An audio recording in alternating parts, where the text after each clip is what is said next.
Okay, balance is your fore aft.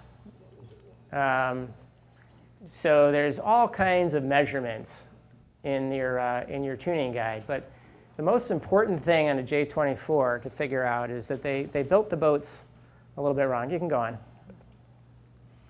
We talked about before, the mast affects the helm. Well, the trouble with the J24 is that the keel is too far aft, the way they designed the boat, and the mast is too far forward.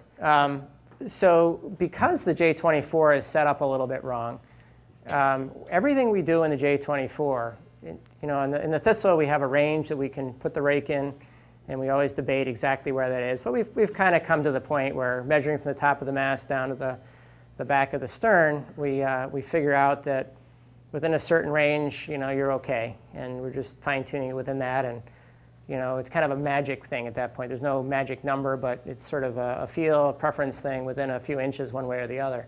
With the J24, everything is about getting the mast aft. So the extremes we go through to do that are pretty remarkable, really. It kind of goes against conventional wisdom, but we actually make the mast as short as possible. You'd think you'd want to make it tall so it gets, there's more breeze up high. But everything in the J24 is, min-mast height. So when we measure, Reed, where are you?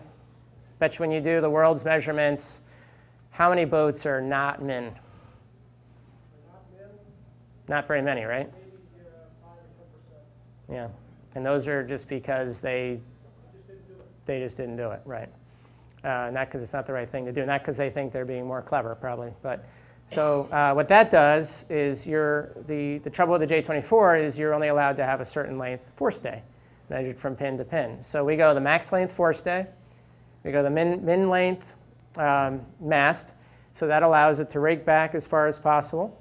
And then we go with the J measurement from the bow stem to the mast as far back as possible. So those three things, there's nothing else you can do after that. Your mast is back as far as you can at the bottom. It's back as far as you can at the top because the forestay is the max length.